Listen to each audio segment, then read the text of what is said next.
જય શ્રી કૃષ્ણ, વેલકમ.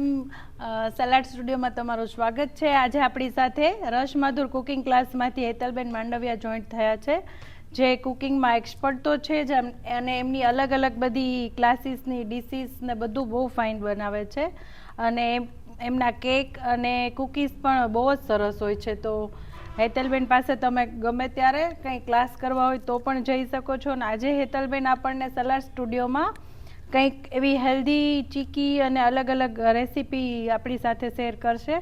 તો હેતલબેન કેમ છો? મજામાં દર્શનાબેન, થેન્ક યુ સો મચ. તમે મને સલાડ સ્ટુડિયોના આ પ્લેટફોર્મ ઉપર ઇન્વાઇટ કરી. તો હેતલબેન, આજે હવે જ્યારે વિન્ટર સ્ટાર્ટ થઈ ગઈ છે અને ઉત્તરાયણ નજીક આવે છે, તો તમે દર્શકોને કઈ કઈ રેસીપી આજે બતાવવાના છો? અને ચીકી સ્પેશિયલી અત્યારે આપણે ચીકી શું કામ ખાવી જોઈએ, સાયન્ટિફિક એનું રીઝન શું છે, તો એ બંને વાત શેર કરો. ઉત્તરાયણ ક્યારે આવે? જ્યારે સૂર્ય છે એ ઉત્તર દિશામાં મૂવમેન્ટ કરે ત્યારે ઉત્તરાયણ છે એ સેલિબ્રેટ આપણે કરીએ છીએ.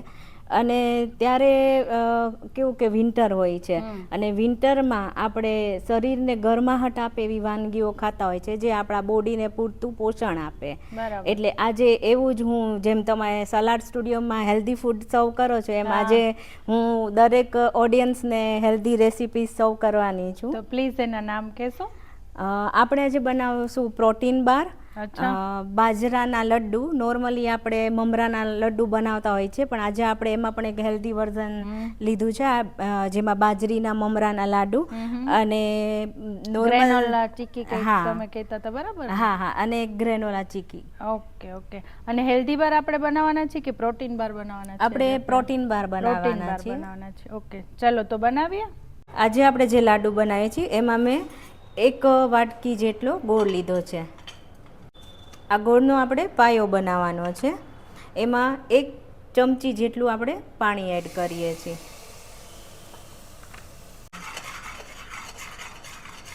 હવે આ પાયો છે એ આપણે મીડિયમ ગેસ ઉપર કરતા હતા. એનો કલર એકદમ ચેન્જ થઈ ગયો છે, અને આ જે મિશ્રણ છે એ એકદમ હળવું થઈ ગયું છે. હવે આમાં ડ્રાય રોસ્ટ કરેલા બાજરીના મમરા છે એ આપણે એડ કરશું, અને આને હલાવી લેશું. અને આપણે ટોટલ 1 વાટકી ગોળ લીધો હોય તો આપણે 3 વાટકી જેટલા સામે મમરા લેવાના છે.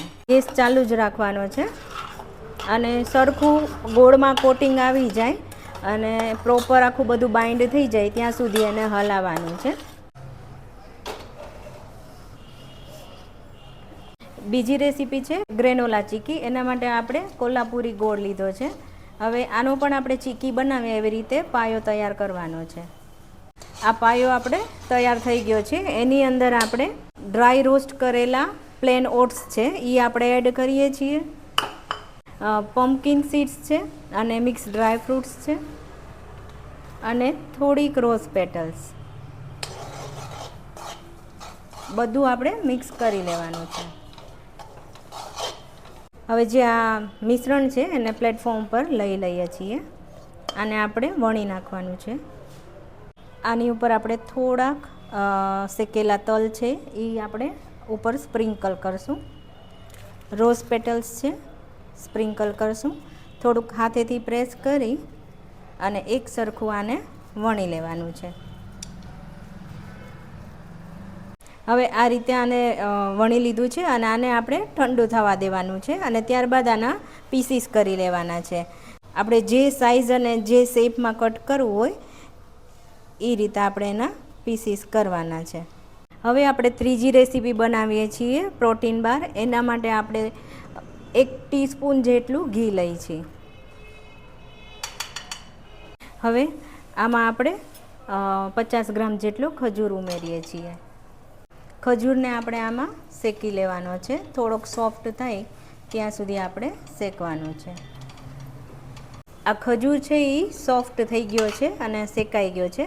હવે આપણે ગેસ બંધ કરી અને બાકીની જે પણ સામગ્રી છે એ આમાં એડ કરવાની છે. ક્રેનબેરીઝ છે લગભગ 1 ટેબલ સ્પૂન જેટલી. ડ્રાય ફ્રૂટ્સ છે, મસ્કમેલન સીડ્સ છે એ આપણે આમાં એડ કરશું. પમ્પકિન સીડ્સ છે એ પણ આપણે આમાં એડ કરીએ છીએ. સનફ્લાવર સીડ્સ છે એ આપણે લગભગ 1 ટીસ્પૂન જેવા એડ કરશું. આ અળસી છે ફ્લેક્સ સીડ્સ, એ પણ આપણે 1 ટીસ્પૂન જેવા એડ કરીએ છીએ. સફેદ તલ છે જેને પહેલેથી શેકી લીધા છે એ એડ કરશું. લગભગ 2 ટેબલ સ્પૂન જેટલા તલ એડ કરીએ છીએ. ડ્રાય રોસ્ટ કરેલા ઓટ્સ છે, આ 1 કપ જેટલા ઓટ્સ છે એને આપણે એડ કરીએ છીએ. ચિયા સીડ્સ છે, ચિયા સીડ્સને પણ આપણે એડ કરીએ છીએ. લગભગ 1 ટેબલ સ્પૂન જેવા એડ કરીએ છીએ. હવે આ બધું મિશ્રણ છે એને મિક્સ કરી લેવાનું છે.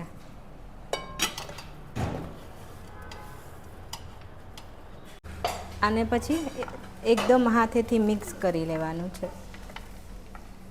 હવે આને કોઈ સ્ક્વેર પ્લેટમાં ઢાળી શકો અથવા તો આ રીતે પ્લેટફોર્મ ઉપર એને શેપ આપી દેવાનો છે.